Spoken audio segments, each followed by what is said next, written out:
और भूमि पूजन का जो अर्थ है कि हम तेज गति के साथ में यहां काम पूरा करेंगे। मैं छत्तीसगढ़ सरकार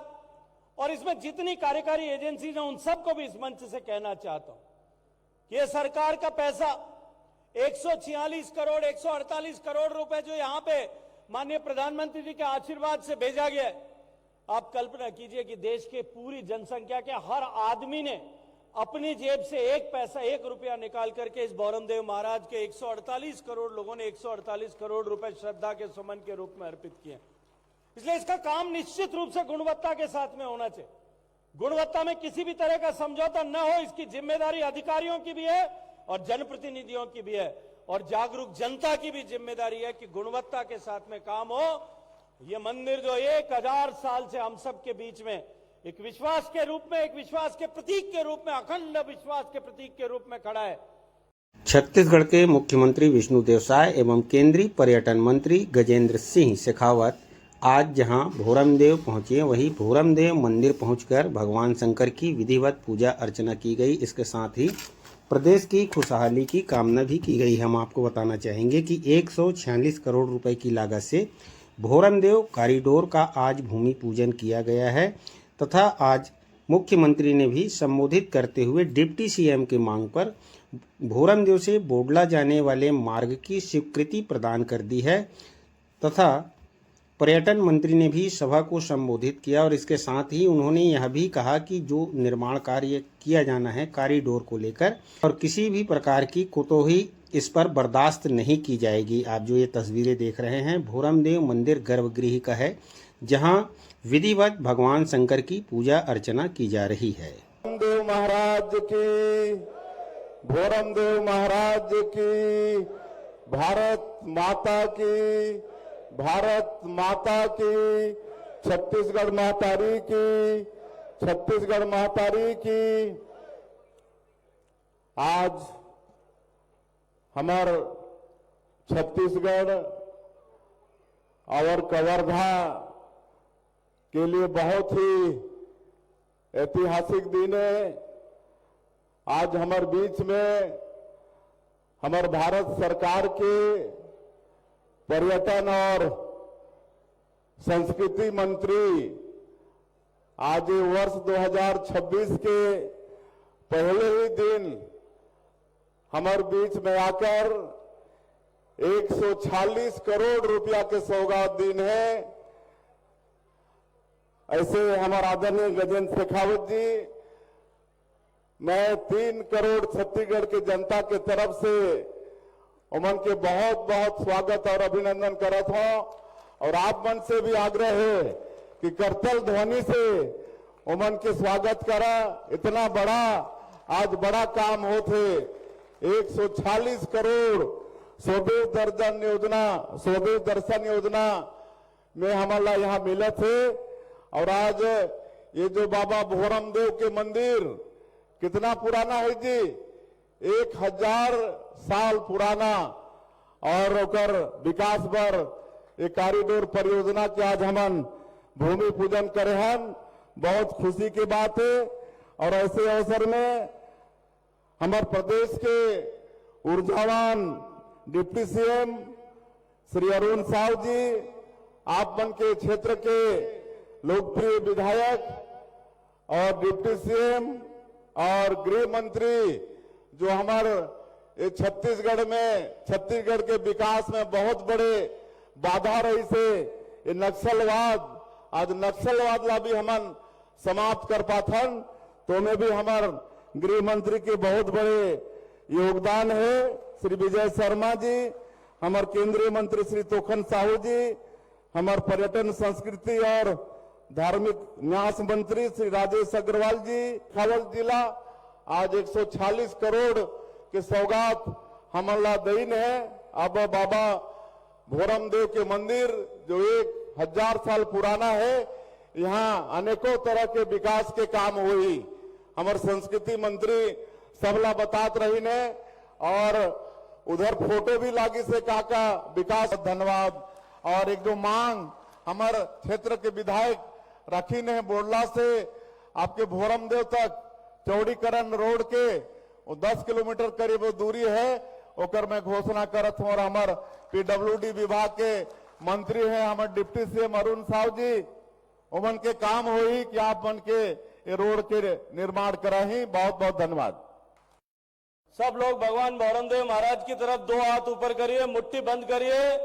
अब पूरी ताकत से बोलिए भौरमदेव महाराज की, भारत माता की। मुझे लगता था राजस्थान में भोजन करने से पहले लोगों को ऐसे मनुहार करना पड़ता, आग्रह करना पड़ता है। यहां छत्तीसगढ़ में भौरमदेव बाबा की छाया में बैठ करके तो यहां जय बुलवाने के लिए भी छत्तीसगढ़ में मनुहार करनी पड़ती है। भौरमदेव मंदिर कॉरिडोर माननीय प्रधानमंत्री जी की दृष्टि के अनुरूप हमारे आस्था स्थलों का ठीक से विकास हो, इस संकल्पना के साथ देश के अनेक मंदिरों में आने वाले श्रद्धालुओं के दर्शन सुगम हो, वहां उनके दर्शन का अनुभव, उसका स्तर ठीक हो, इस लक्ष्य को लेकर के जो काम देश भर में हो रहा है, उस श्रृंखला में आज भौरमदेव मंदिर कॉरिडोर के भूमि पूजन के कार्यक्रम में हम सब के बीच में उपस्थित इस छत्तीसगढ़ के यशस्वी मुख्यमंत्री और डबल इंजन की सरकार के माध्यम से छत्तीसगढ़ को विकसित राज्य बनाने की संकल्पना को पूरा करने के लिए पूरे प्राण प्रण की ऊर्जा से जुटे आदरणीय श्री विष्णुदेव साई जी, मंच पर उपस्थित भगवा का वेश धारण करके समाज को सन्मार्ग पर रखने के लिए अपना जीवन समर्पित करने वाले, और भारत में ऐसा कहा जाता है कि हमारी संस्कृति जो हजारों हजार साल से सनातन संस्कृति के रूप में गंगा की तरह निरंतर प्रवाहमान है, अनेक तरह के हमले, अनेक तरह के आक्रांताओं के तलवारों की ताकत पर मिटाने के प्रयास के बावजूद भी हमारी संस्कृति अक्षुण्ण बनी रही, निरंतर बनी रही। एक कवि ने लिखा, यूनान मिस्र रोमा सब मिट गए जहां से, कुछ बात है कि हस्ती मिटती नहीं हमारी। हमारे साथ जितनी सभ्यताएं बनी वो सारी समाप्त हो गई। कुछ तो हमारी सभ्यता में, हमारी संस्कृति में ऐसी ताकत थी, कुछ तो विशेषता थी कि इतने हजार साल आक्रमण होने के बाद में भी यह भारत की संस्कृति, भारत की सभ्यता निरंतर निरंतर बनी रही। और उसको अगर कोई खोजने की थोड़ी सी कोशिश करे, मैं इतिहास का विद्यार्थी हूं, तो वो पाएगा कि भारत में जो ये ऋषि परंपरा थी, भारत में जो संतों की परंपरा थी, भगवा का वेश धारण करके समाज को न केवल धर्म के मार्ग पर अपितु इस धर्म के हमारी सनातन के मानबिंदुओं की रक्षा के लिए प्रेरित करने वाले ये जो संतों की परंपरा भगवा का वेश धारण करके समाज को आगे बढ़ाने वाली थी, उसने भारत की सनातन संस्कृति को अक्षुण्ण बनाया, निरंतर बनाया। और उस परंपरा के बाद महाराज राजीव लोचन जी हम सब के बीच में आशीर्वाद देने के लिए यहां पधारे हैं। मैं उनके श्री चरणों में प्रणाम करते हुए उनको अभिवादन करता हूं, अभिनंदन करता हूं। मंच पर उपस्थित प्रदेश के उप मुख्यमंत्री, सार्वजनिक निर्माण विभाग के मंत्री और अत्यंत ऊर्जावान नेता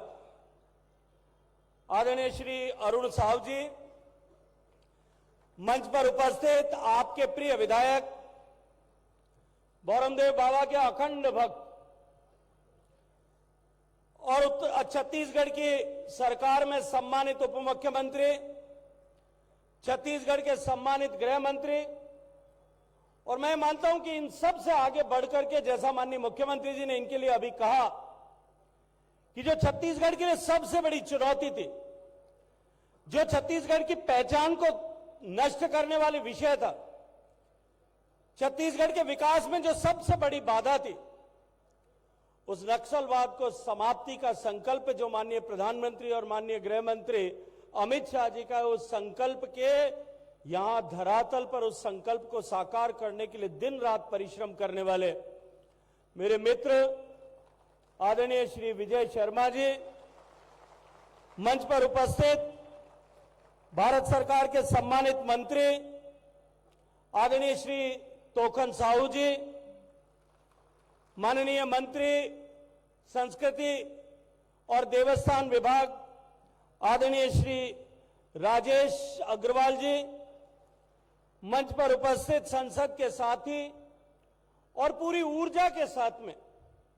इस संसदीय क्षेत्र से जुड़े हुए हर छोटे बड़े विषय, हर छोटे छोटी आपकी समस्याओं को लगातार सक्रिय रहकर, और मैं ईमानदारी से एक बात आपके सामने आज कहता हूं, ये संतोष पांडे जी यहां खड़े हैं इसलिए नहीं कह रहा हूं, एक जनप्रतिनिधि को किस तरह से अपने क्षेत्र की चीजों के लिए मंत्रियों के पास जाकर के, सरकार में अधिकारियों के पास जाकर के, राज्य की सरकार में भी करते होंगे, देश की सरकार में विभिन्न विषयों को लेकर के जाकर के निरंतर उसका पीछा करने का जो इनका स्वभाव है, एक आदर्श सांसद के रूप में काम करने वाले आदरणीय संतोष पांडे जी, जब विजय जी इस भौरमदेव बाबा का इस कॉरिडोर को निर्माण को लेकर के, परियोजना को लेकर के आए थे, ये विजय जी तो 3-4 बार आए, कुल मिलाकर के इन्होंने प्रेजेंटेशन किया, वहां आकर के दिखाया, बातचीत की, और मुझे लगता है कि उन्होंने ये डंडा संतोष जी को पकड़ा दिया था, जितनी बार मिलते थे उतनी बार भौरमदेव बाबा की जय बोलते थे और मुझे याद दिलाते थे कि भौरमदेव बाबा के कॉरिडोर का जो है इसकी स्वीकृति शीघ्र प्रदान करनी है। मैं आदरणीय संतोष जी का भी बहुत सारा अभिनंदन करता हूं। मंच पर उपस्थित पंडरिया के आदरणीय विधायक, बिहार में इनको जिम्मेदारी मिली थी और मुझे भी उसी विधानसभा में एक दिन प्रवास का अवसर मिला था। उस विधानसभा में अपने परिश्रम से, अपने पुरुषार्थ से, अपने अनुभव से उन्होंने जिस तरह से उस विधानसभा के चुनाव का संचालन किया और एक अद्भुत परिणाम, 3 बार से लगातार जिस विधानसभा को हम हार रहे थे उसको 35,000 से ज्यादा मतों से विजयी कराने वाली आदरणीय भावना बोहरा जी, मैं बाबा भौरमदेव के कृपा आप पर अंग्रेजी नववर्ष आज प्रारंभ हुआ है। ये 2026 का साल आप सबके उत्कर्ष का कारक बने, आप सबके जीवन में एक परिवर्तन, एक सकारात्मक परिवर्तन और भारत माता को विश्व का सबसे शक्तिशाली देश, संपन्न देश, समृद्ध देश बनाने का जो 140 करोड़ लोगों के ताकत पर लिया गया प्रधानमंत्री जी का संकल्प है, उस संकल्प के साथ में हम सब लोग जुटे, ऐसी शुभकामनाएं मैं आज आपको इस नववर्ष के अवसर पर देना चाहता हूं। मित्रों, आज का एक क्षण जब हम सब यहां उपस्थित आए, यह कोई सामान्य अवसर मात्र नहीं है, यह कोई एक परियोजना का शिलान्यास मात्र ऐसा कार्यक्रम नहीं है, अपितु आज हम यहां आस्था को, हमारे हजारों सालों के इतिहास को, हमारे हजारों सालों के विश्वास को, इसको एक सूत्र में पिरो करके हम अपनी श्रद्धा के सुमन अर्पित करने के लिए यहां एकत्रित हुए। मित्रों, यह धरती नदी के तट पर यह आस्था की धरती वो धरती है जहां सदियों ने आस्था के साथ साथ में आस्था पे से रचे बसे नए शिल्प को जन्म दिया था और आज हजारों सालों से भारत का यह शिल्प, भारत की यह स्थापित कला, इसने भारत की संस्कृति को रचने और बढ़ने और घड़ने का अवसर प्रदान किया था। भारत की संस्कृति जो एक ऐसी अनूठी संस्कृति, अनेक तरह की विविधताओं से भरी हुई संस्कृति, हजारों हजारों साल का इतिहास, स्थापत्य जोड़ करके बनी हुई हमारी संस्कृति, अलग अलग रंग, अलग अलग तरह के भोजन, अलग अलग तरह की बोली, अलग तरह की भाषा, अलग तरह के परिधान, अलग तरह के व्यवहार, अलग तरह की पूजा पद्धतियां, इन सब को समेटे हुए जो हमारी ये अनूठी संस्कृति है, इस संस्कृति के वाहक जो आधुनिक भारत के आत्मविश्वास के प्रतीक के रूप में आज हजारों सालों से भारत के मंदिर खड़े हैं, उनकी सेवा और उनके प्रति श्रद्धा का भाव अर्पित करने का सौभाग्यपूर्ण अवसर आज हम सबको मिल रहा है। इसलिए मैं सबसे पहले आज इस परियोजना का जब मूर्त रूप देने के लिए हम यहां भूमि पूजन के लिए एकत्रित आए, मैं माननीय मुख्यमंत्री जी का कि उन्होंने विजय शर्मा जी के अनुरोध पर, आप सब के अनुरोध पर, उनकी सोच के अनुरूप राज्य सरकार से यह परियोजना बना करके स्वीकृत करके भारत सरकार को भेजी। आज उनका सपना जो है माननीय मुख्यमंत्री जी का सपना आदरणीय विजय शर्मा जी के द्वारा देखा गया, उनकी आंखों से दिखाया गया सपना आज आप सबका सपना साकार होता हुआ दिखाई दे रहा है। और भूमि पूजन का जो अर्थ है कि हम तेज गति के साथ में यहां काम पूरा करेंगे। मैं छत्तीसगढ़ सरकार और इसमें जितनी कार्यकारी एजेंसीज हैं उन सबको भी इस मंच से कहना चाहता हूं कि ये सरकार का पैसा 146 करोड़ 148 करोड़ रुपए जो यहां पे माननीय प्रधानमंत्री जी के आशीर्वाद से भेजा गया है। आप कल्पना कीजिए कि देश के पूरी जनसंख्या के हर आदमी ने अपनी जेब से एक पैसा 1 रुपया निकाल करके इस भौरमदेव महाराज के 148 करोड़ लोगों ने 148 करोड़ रुपए श्रद्धा के सुमन के रूप में अर्पित किए। इसलिए इसका काम निश्चित रूप से गुणवत्ता के साथ में होना चाहिए। गुणवत्ता में किसी भी तरह का समझौता न हो, इसकी जिम्मेदारी अधिकारियों की भी है और जनप्रतिनिधियों की भी है और जागरूक जनता की भी जिम्मेदारी है कि गुणवत्ता के साथ में काम हो। ये मंदिर जो 1000 साल से हम सब के बीच में एक विश्वास के रूप में, एक विश्वास के प्रतीक के रूप में, अखंड विश्वास के प्रतीक के रूप में खड़ा है। आने वाला जो काम हम करने वाले हैं वो काम भी 1000 साल तक, आने वाले 1000 साल तक सुरक्षित रह करके इस क्षेत्र को माननीय मोदी जी के उस कालखंड का स्मरण कराए। मोदी जी के इस जो आस्था इस भगवान के मंदिर के प्रति उन्होंने व्यक्त की है, इसको जो है इसका साक्षी बना रहे, इसकी चिंता हम सबको करने की आवश्यकता। कबीरधाम जिले के खबरों के लिए आप बने रहे खबर योद्धा के साथ। इसके साथ ही आप खबरयोद्धा.com में जाकर छत्तीसगढ़ और मध्य प्रदेश की भी सभी खबरें प्राप्त कर सकते हैं।